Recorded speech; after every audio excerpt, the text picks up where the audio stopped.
I used to bottle up my anger until it exploded on people who didn't even deserve it. It ruined friendships, it ruined my relationships, and it made me just miserable for years. Here's how I finally managed my emotions before they managed me. My first example that I want to go through today was around 6 years ago when my parents got divorced. When my parents got divorced, I was like super angry. And even though they told me not to hold it in, I did not want to listen to them because I was just really mad at them. I was too mad to listen to them, so I bottled it up instead. So here's what happened. I'd have random outbursts with people who had nothing to do with it. You know, a friend would make a small comment and I would snap at them. They'd be confused, hurt, and eventually they just distanced themselves from me. This went on for, years. Uncontrolled frustration, anxiety, anger, and I was miserable. I was miserable because I didn't know how to cope with it or control it. I kept stuffing it down and it exploded on the wrong people eventually. Bottling my emotions was definitely not the way to go. I would say that when you hold anger in, it doesn't disappear, it just waits for the wrong moment. When you hold in your emotions, they don't just disappear. They wait until the wrong moment to explode on other people. Let's look at another example that I had when I was younger. Here's the thing about bottling emotions though. Something that I didn't really see coming. It doesn't just make you explode randomly.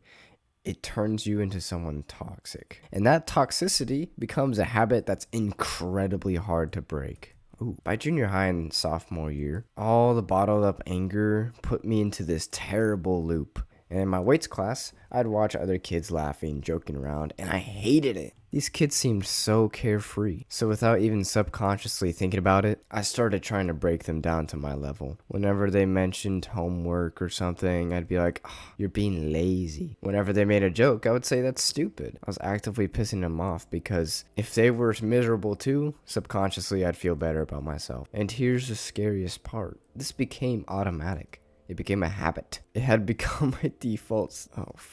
It had become my default response to everything. I got bullied for it. They started clapping back and it hurt. They started ignoring me, refusing to team up with me in weights class. And instead of realizing that I was the problem, I victimized myself.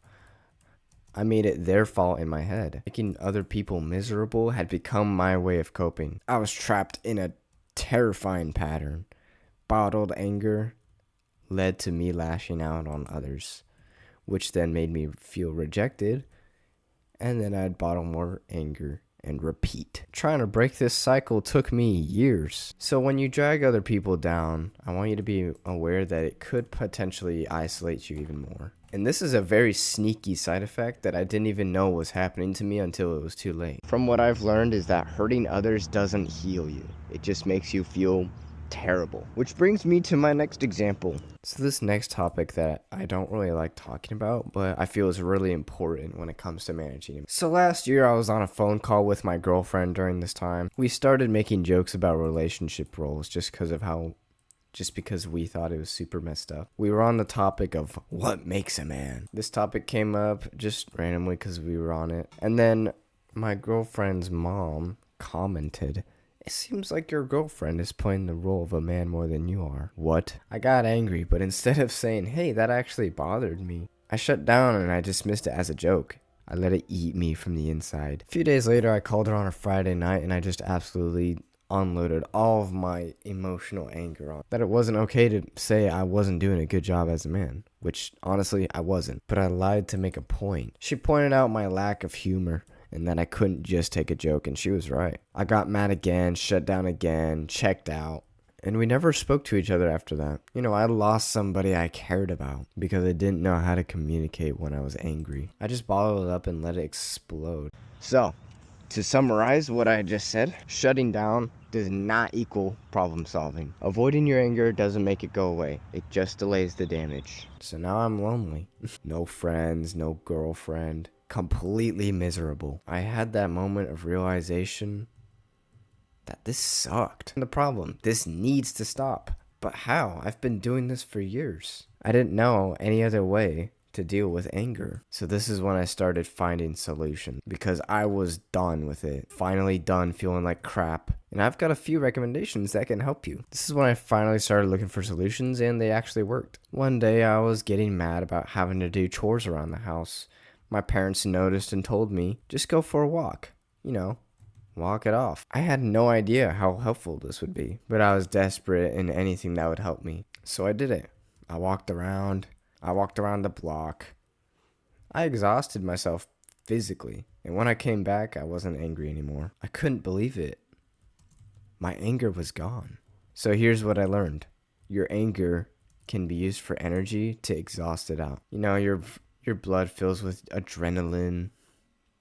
When you're mad, it's preparing you to fight or run. If you bottle that energy up, it has nowhere to go. Through walking, running, exercising. If you physically exhaust it through walking, running, it burns off naturally. However, sometimes when you get angry, it's usually in a place that you can't do that. So allow me to give you another example and a different way to get rid of that. I was frustrated and anxious about work. I was stuck in traffic with no room to move, no way to walk it off. But then I remembered, if walking works, maybe other ways can help out too. I grabbed a piece of paper from my truck and just started writing how I felt. Writing down every single detail, being as descriptive as I could. I even drew an angry cartoon of a character just being frustrated, all unfiltered onto a piece of paper, which I eventually crumpled up, tore, and I threw it away. Just like that, it was gone. I put it onto the paper and physically discarded it. Writing, in a way, can externalize this emotion and separate it instead of it swirling around in your head. Get it out of your body onto something physical. Throwing it away can be symbolic to letting go. You are literally letting go of that emotion by putting it on a piece of paper. I've also tried putting emotions into music, creating angry songs. This is something I actually learned a bit more recently. I've been starting to make songs and putting it on my YouTube channel. But the method doesn't matter as much as the principle. Exhaust the feeling until it's gone. Number 1, walk it off. This is like the physical way. You can also go to the gym and do a workout. And that's like a physical way of getting rid of your anger without hurting other people. Number 2, write it down. Discard. You just write down how you feel on a piece of paper, and then you discard it. You throw away, tear it up, whatever works for you. Number 3, creative outlet. This one's my favorite and what I like to do. I like to draw the sapphire pig removing his anger or whatever, and I like making new songs. In fact, I'm going to release a song this week, or 2 maybe, if I finish it up. Number 4, ASAP, without hurting others. If I knew how to do all of this when I was younger and going through all of this in my head, I would have been so far, and I just didn't know. Which is why I'm letting you know. So with all of this in mind, here's my final message to you. Anger is pent-up energy. Energy that can build over time until it explodes onto the wrong people. I lost friendships, a relationship, and years of happiness because I bottled my emotions. I made people around me miserable because I was miserable. I shut down instead of communicate. You need to find a way to exhaust your anger safely. Walk, write, create. Get it out of your body before it hurts someone who didn't deserve it. Just please don't make the same mistakes as I did. If you've ever struggled to manage your emotions, and if you found other solutions that I didn't list, let me know in the comments. If you enjoyed watching this video, you should subscribe. I make videos like this every week. I hope you guys have a good rest of your week, and I'll see you next time. Peace.